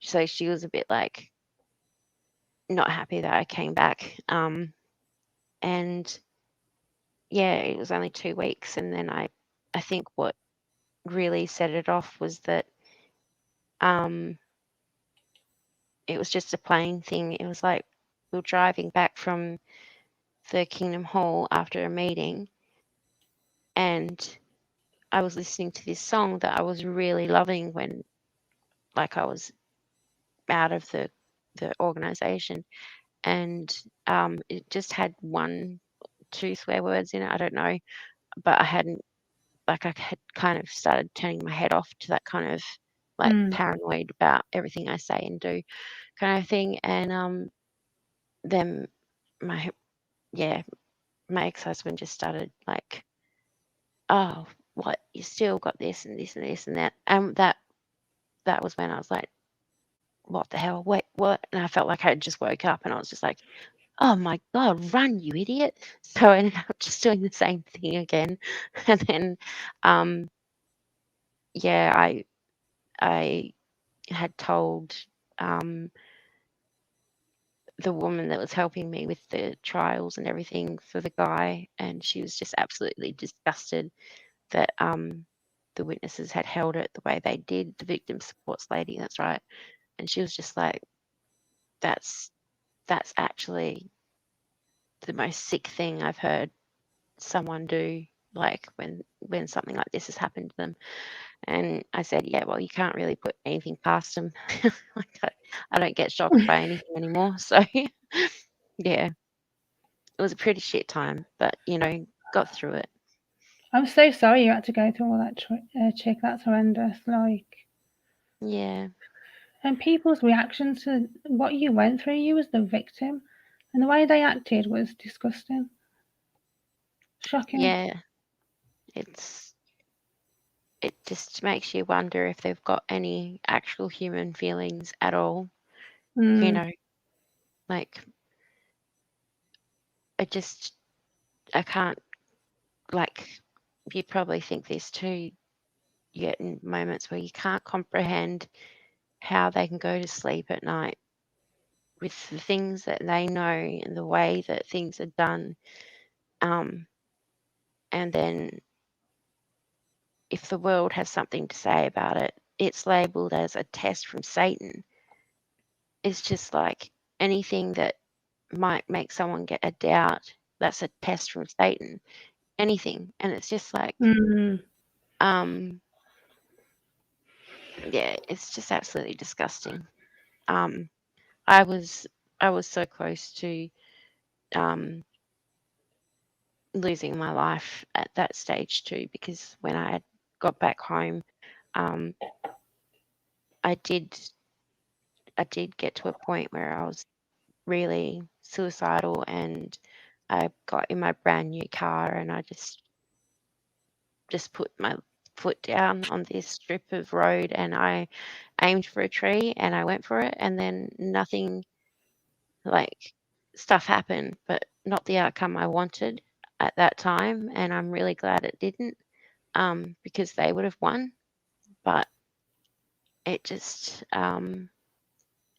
makes me all the more, like, very serious about, yeah, okay, I'll laugh about a few things, but on a whole, all in all, no, this is not fun. This is not okay. It's mental abuse. It's emotional abuse. It's, for some, sexual abuse. It's and it shouldn't be treated as anything less. It's not something that some creep just did this or that. Like I told you, like when I was growing up, a brother in our congregation, him and his wife was so beautiful, Sylvia. She was just one of those sisters that you did really love because she was just always just so smiley and sweet. Like, didn't have to talk about the Bible or Jehovah or anything, just was a sweet sister that's always just blooming with, you know, kindness. And she found out that her husband was actually sleeping with one of the sisters in our congregation. And when he knew that she knew, he killed her, and then drove their car over a cliff in the town that we lived in, and tried to make it look like a accident. And he was all on the news that night, and everyone was like, poor David, or blah blah blah. But even my dad said, oh, the brothers aren't think that something's weird about this. And I remember hearing that, and even though they all thought that there was something weird about it, none of them actually said anything to the officials. None of them said anything. And about what was going on and what could have been the reason that she was, and then when they found out that she had actually been murdered prior to the car accident, the car going over the cliff, that's when they were like, what the hell? And the witnesses could have, been proper people, like, with human feelings, and go, yeah, this would be a huge lead in this case right now. But no, they didn't. And then the next thing we knew, yeah, she was gone. He was put into prison. And I remember thinking he's going to be out when I'm 21. And then when I was 21 was when I left the witnesses. But at that stage, I remember just trying to hear what was going on with him, and someone got back to me about it, and he was actually getting studies and checkups from the brothers every week. Every week they'd go in there and they'd check up on him. Like, I'm sorry, I got raped, and they came in and said, this is what happened. He killed someone. And they went, come back to us. Like, what the, like, really? Like, that's the first time I've actually thought of those two together. And I'm just like, that is actually so, like, explosion in my head material. But yeah, he had the Bible studies. He got reinstated in the jail, and he was going to come back into the congregation where all her friends were and family were, and they were going to allow it and all of that stuff. But like I said to you, luckily that he got brain cancer just before he left the jail, and he died in there. And you know what, for the sake of everyone else staying out of jail, I'm pretty glad that he did. But Wow. But the witnesses wouldn't have done anything. It would have been people that weren't witnesses, that were friends of Sylvia's, that would have been like, you guys are disgusting, like torch up the whole bloody place. I couldn't. It doesn't make sense. Like, some of the people that they will accept, like baptizing, was it the Yorkshire Ripper? And it's just like, why do you want these people in your organisation? Like, it doesn't make sense. Yeah. Do they need numbers that bad that they will literally accept murderers, rapists, child abusers? No. It's anyway. Yeah. Heavy. It's too much process. I, for one, am very glad that you're still with us, Chick. Oh, thank you. And thank you for telling us your story today. I know some subjects to talk about must have been hard. But victims will appreciate that they're not alone hearing what you've told us today. What we was going to do for the last section of this video is light a candle in remembrance of those that we've lost due to suicide, which often comes from the shunning policy. People being shunned by their entire family and friends. Also, there's a lot of people who've lost their lives due to not having blood transfusions, due to that being a no-no in the organisation. So last year, the Glass Table panel did Memorial on Memorial, and today is the actual Jehovah's Witness Memorial. So I thought it would be fitting to add that into today's stream. And I've put some clips together from our show last year. I did ask permission from Sharon and Chessa, and they are fine for me to show the clips that I'm going to show. The other three people in the clips I haven't had contact with, so I've done some probably dodgy editing on Photoshop, and I've covered them up, so there's no comeback that I've used their video, but you will still hear some of the original voiceover because I had a few hours to learn Photoshop yesterday, so I didn't get around to editing. But it's a few clips where Sharon and Chester spoke out about family that have gone through their family committing suicide and that kind of stuff. So I'm going to play that now. It is 18 minutes long. It's triggering. It's worth watching though. So I'm going to light my... I always do my burning the Watchtower candle for this one. I know, I'm so jealous. I think it's very appropriate. Oh, I made it. Oh, do you know what? Another funny thing on the side is when I started smoking, I used to use the paper from the Bible to smoke it with. And so I don't burn my thumb trying to light the candle because it's worn down. I always use a thing. So I'm going to play the video now. Try not to set fire to myself. So let me know if you guys can hear this. You should be able to. And I thought I was in love, and I ended up marrying him. He was 15 years older than me. And so I went through 16 years, you know, of abuse. And then I finally left, and I didn't know how to leave. And as the Jehovah's Witness, you don't think about separation as an option. And so I, you know, ended up slightly committing a little bit of touch of fornication, I guess you would call it. I kissed somebody. So I was excommunicated from the congregation, but not for committing adultery, because I didn't. I was disfellowshipped for refusing to stay with my abusive husband. So anyways, as a direct result of that, I, you know, also became suicidal a couple of times, right before being disfellowshipped, and then right after, and then, you know, years after.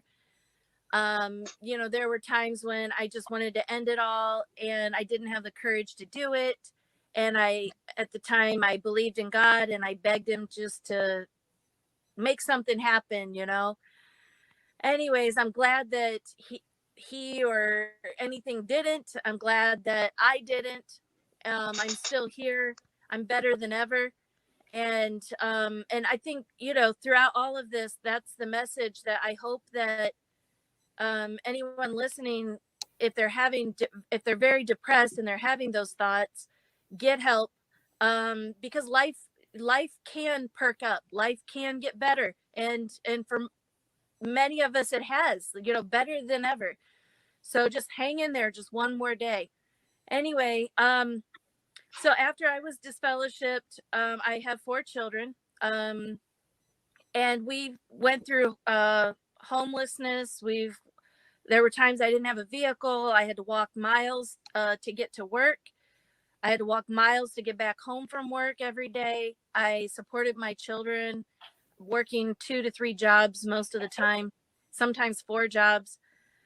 And I had very little support from family. You know, when you're disfellowshipped from Jehovah's Witnesses and totally shunned, it's just totally traumatic. Anyways, I think it's probably harder on the children, the second generation out from leaving a cult, as it is opposed to us. And I won't go into details because I respect my children's privacy. They're young adults now, and they're actually all 4 are doing excellent. And I don't want to start bawling. But I will say that I could have lost my children to suicide attempts, all 4 of them. And I would like to say that my children have good careers, except for the COVID thing. 3 of them lost their jobs recently. But anyways, they survived. I survived, and you will survive too. So that's all I have to say about that. Otherwise, I will be bawling. And if Spencer, if you don't mind showing the pictures or videos or whatever you have that I have.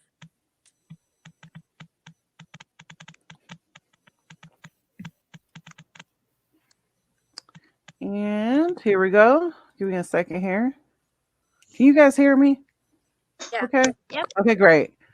Okay, so. Okay, this actually is a picture of one of our activist sons, Brian Eugene Eckert. I won't go into detail. He's not on tonight. But I know that he would want us to remember his son.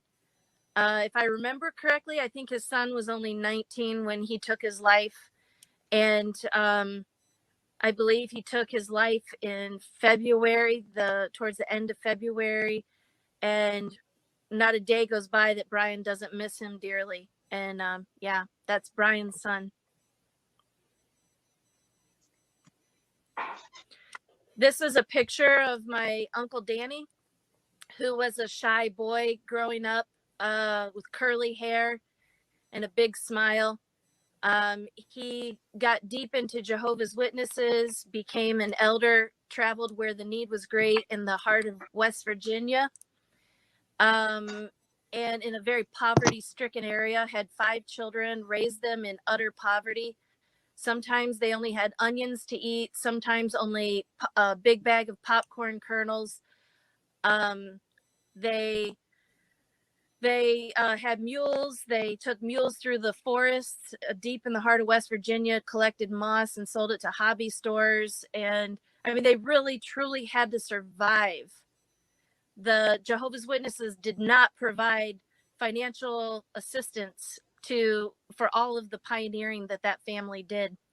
Anyways, in a lot of ways, it was kind of a hoax because, see, my uncle had mental illness that went undiagnosed, and that was not something that was encouraged, as we all know. Eventually, he was severely abusing his family, and it wasn't until his 4 youngest children were teenagers that his wife decided to leave. They all had a black outfit that they kept in their dresser drawers, and they had planned an escape route through the forest. And they had, that signal that if it was time to go, because they were afraid he was going to kill them. He was an elder. They did leave, and he was facing being disfellowshipped. He really should have gotten mental help.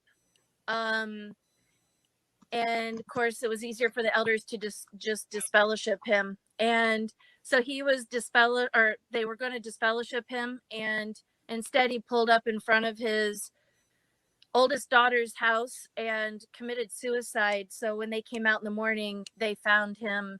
He gassed himself to death. Sorry, Sharon. The next one we have here is.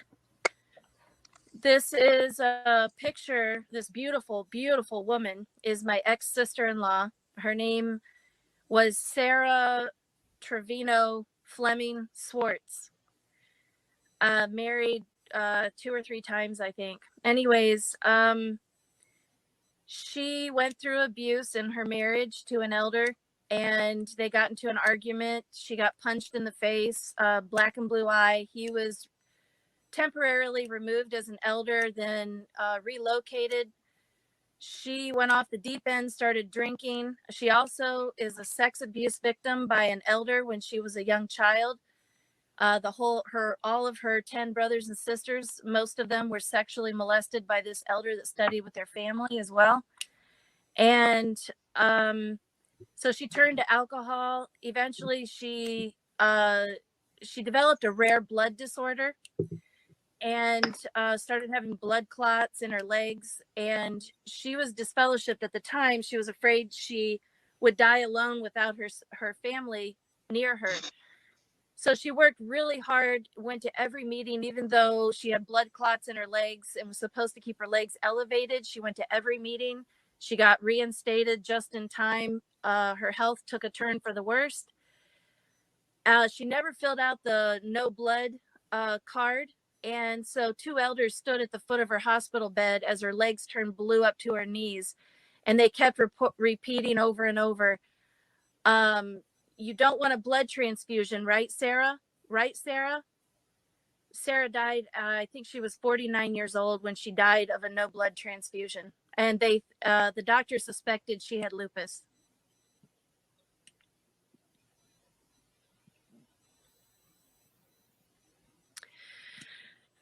This is a picture of Clyde Gill when he was a little boy. He was adopted at the age of 2 by a Jehovah's Witness family.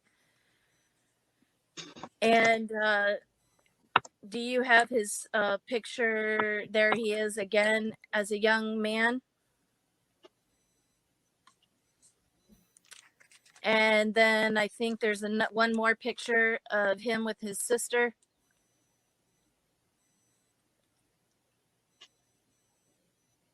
Let me work with the one with his sister. All right. But go ahead. I'm sorry. Give me a chance. Okay. So Clyde Gill's story. First of all, one of our fellow activists, Ramona Gill, this was her brother, and this is the story that she shared with us. I'm just going to read it. Clyde was adopted by JW parents at 2 months old. Oh, 2 months, not 2 years. Sorry. As a little boy, he enjoyed the life of being a JW kid until he turned 12.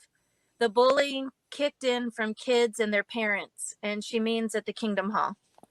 He tried so hard to fit in, became an unbaptized publisher, wanted to get baptized so bad, and always was in service.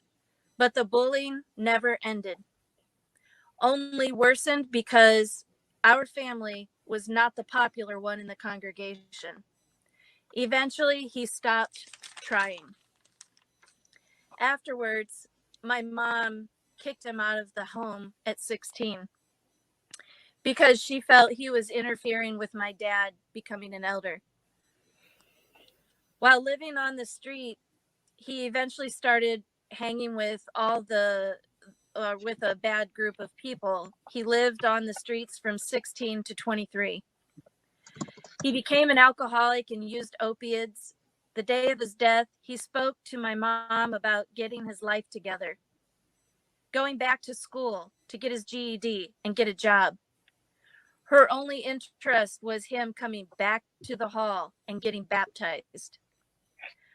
On January 1st, 2019, at 6:30 p.m., he tried calling my mom. My mom said she didn't want to talk to him and wouldn't answer the phone. Approximately 7:15 that night, my brother stood in front of a fast-moving car to end his life. We were notified approximately after 8 p.m. that my brother was dead. Jehovah's Witnesses killed my brother. And that's a picture of Ramona with her brother, Clyde.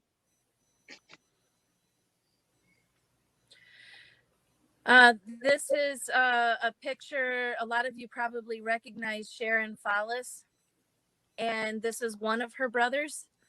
Sharon was actually on the Leah Remini show. What was it, guys? About a year ago now? Has it been a year? So she actually, her and her brother were on that show and on TV, and they shared with everyone, the whole world, that they lost 2 of their brothers who remain Jehovah's Witnesses. They lost them to suicide. I can't imagine losing 2 brothers to suicide. And when I watched that show, like, tears were just pouring down my face. I think all of us were feeling that way. I actually borrowed this picture off of a Facebook group that Trisha Ferengia started. I think it was 2017 or 18 she started it, and it's called JW Suicides and No Blood Memoriam.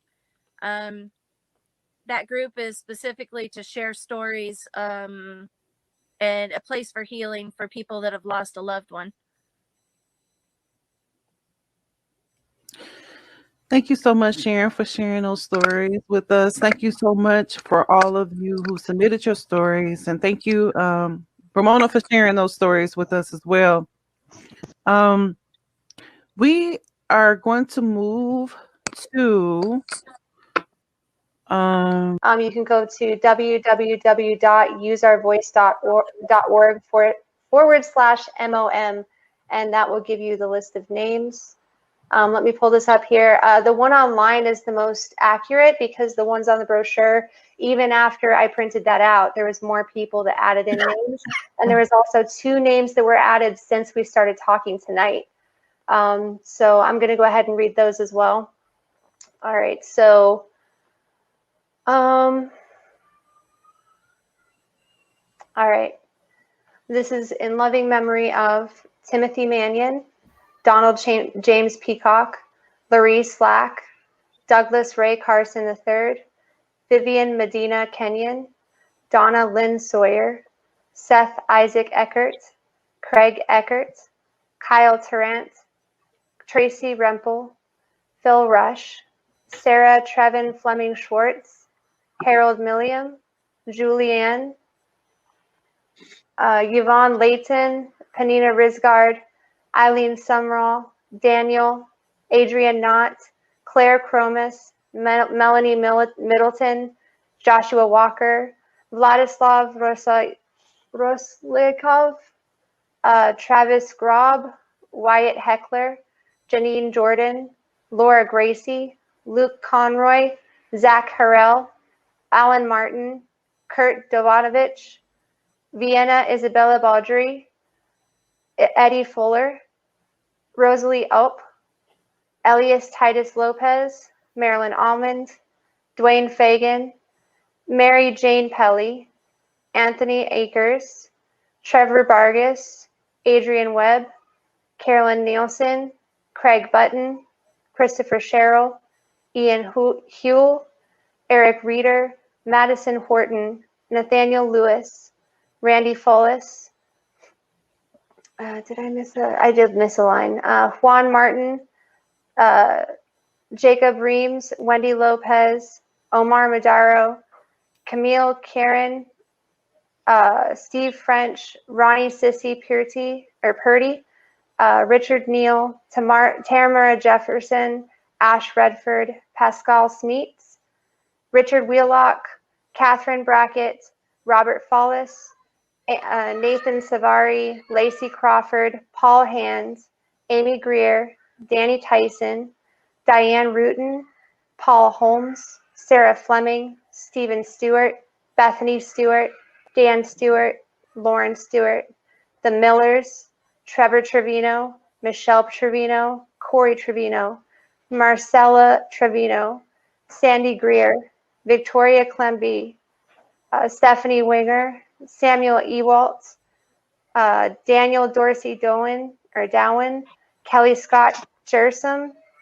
David Dolrun, Taylor Estrada, Darren Dudson, Zach Kozlewski, Rachel Adams, Rick Robinson, Angela Jean Shipperly, Liata Pilar, Debbie Hayhurst, and Cameron Barbary. And then we have 2 more names to add tonight.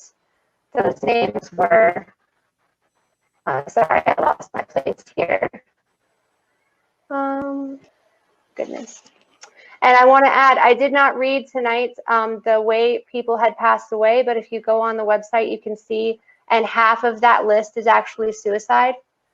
So I know some people, when they read out the names, they read out the cause of death along with them, but tonight I chose not to do that. But I'm going to read these because they sent it in to me specifically.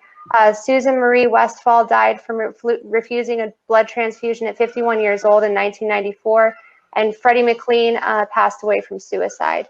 So if anybody else would like their names added to the list, please feel free to let me know. And it's just, every time I get a new list, it's overwhelming. But I'm also so glad to be able to honor those people who have passed away. You know, like Sharon and I and PJ, Molly, Emma, we all have people who we have lost from this. But to be able, I just want to interrupt there and add to the list also, we sadly lost Victoria Spry in October. She was also another victim of abuse from a foster mother who was a Jehovah's Witness, who was purely evil. I read her 2 brothers' books and her book, and what she went through was horrific. And I think she was only 35, so it's such another sad loss to the community. to share in this together, to be able to honor them, to say their names, and to read about the different watchtower policies that cause them to lose their life is a very sobering thing, but it can also be something that brings us together. And one more thing that I wanted to read before I went, I have this up on the website, and it's also on the brochure, but it's the facts of the Watchtower's policies. And annually, it's estimated 1,200 people die due to Watchtower's no blood policy, aka their blood transfusion ban. And if you want to put that in perspective, if one were to use the Jonestown Massacre as an example, their final death count was 909. And then the Watchtower instituted that policy in 1949 with their first death, Samuel Moscariello. The 1,200 does not include deaths involving suicide, substance abuse, or victims of domestic violence due to Watchtower's lesser-known policies.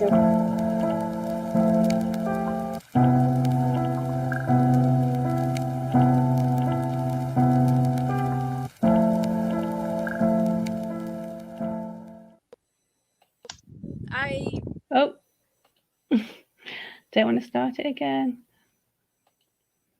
So, like, all those losses, it's just unnecessary and so sad. Like, hearing just that whole list of names read out, and they are just the ones that we are aware of. Like, Yeah, you know, usually I don't get very emotional about hearing people I even know that have passed away, you know. But it's a whole different feeling when you know that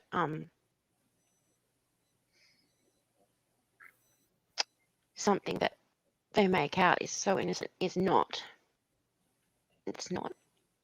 And if it's not ruining families, it's killing people, you know. Mhm. So yeah, if it's not giving a child a disorder that they're going to have to deal with later on in life, then it's going to be one of them suicidal, or it's going to ruin a family or something. There is nothing, there is no good coming out of this at all. And it's just too raw, like, it's just too raw to know that this sort of Alice in Wonderland thought that they've got is actually just ruining a lot of people. And it's not just a belief system, it's actually literally a fucking cult, and it's disgusting. Yeah, it's really truly disgusting. And then I think that, like, I could have been on that list too, you know, and then my daughter could have had to grow up without a mum. And I'm pretty sure that you've felt that way at times as well, where it's just the pain and the unnaturalness of it just makes you feel like you need to shut it off. But like she was saying, it's sort of moments where you're enjoying life that you're glad that you didn't. But yeah, I don't know if that's, like, you obviously heard all that before, but yeah. The first time I was really, well, you could see I was crying, like, on live. I was so emotional. I was just like, even I was still tearing up watching it again, like, because it's just emotional. And all the websites and Facebook groups that were mentioned in those clips, I should have listed in the description of this live, so you can go and see those groups, because there is a lot of support groups out there on Facebook. I didn't put my group on there, which is Ex Jehovah's Witnesses Unite. So if you're PMO, fading, Ex Jehovah's Witness, have friends or family that are witnesses and you need help, you need to reach out, you need to talk to anyone, you're welcome to come and join my group. Not just Jehovah's Witnesses, because also Amish, Mormons get greatly affected by a lot of the same things that Ex Jehovah's Witnesses do. And I keep saying to people as well in the group, if you want to rant, feel free to rant, go live, do whatever you need to do in my group. If you need to speak to somebody, please use the group. That's what it's there for. Use it. Yeah, I'm all for anyone needing to talk. Just make sure that they realise that I've always got time. Like anyone, just they don't need to talk about something small or something big. Mm-hmm. You're not alone. And what's PMO mean? Physically in, mentally out. Oh, okay. So kind of like, when you're leading a double life, that's what you're kind of doing. You're not physically, you're not mentally in it, but you're just putting on the show. Yeah, that's how we all are at the end of our tether. Yeah. And then we're out. Yeah, okay. Yeah. So, and you are a great one. I will recommend you to reach out to as well. Like I said to you, I find your presence very calming and you're really easy to talk to. And you know what I mean? You've got great empathy for people. So definitely, if people want to reach out to you, I do recommend that. And again, thank you for coming on and having this chat with me today and putting your story out there. Yeah, I don't think this will be the last time you come on, because we need to do one about ghosties and spirits and all that kind of stuff, because you live in an old pub, I live in an old church, so we've got some experiences I think we should talk about. Oh yeah, all fun and games around here. My landlord was checking my electrics yesterday, and I said to him, have you had many people ask you about weird things going on in this building? And he went, what, you mean like ghosts? And I was like, yeah. And he says, not recently. Why? He says, I knew there was an old woman here years ago, and went, well, yeah, recently. And I just described some things to him, and he's like, recently. Oh. It's like, does it worry you? And I was like, nah, whatever it is at the moment is being very mischievous, so I just find it quite entertaining. And he was like, oh, okay. So yeah, it's well known to have stuff going on. So yeah. So no, definitely. We'll have that 2 hours and 15 minutes flew by. I didn't realise we've been on that long. Yeah. I know. I could keep. Like, I think there's a few things that I've even skipped, but I tried to cover it. I mean, we can always do part 2. You've got just so much stuff that happened to you, and you're such a strong person for being here and talking about it. So thank you again. Thank you for everybody that watched and commented and been supportive. Thank you very much. So this is the part where I'm going to say bye, and again, awkwardly click the end broadcast and be like, has it finished yet? Has it gone? Are we still alive? So if you want to hang around for a bit backstage, don't go off yet, and I'll take us off air and then. Okay, yeah. Right, so everybody else, see you soon. Bye. Bye.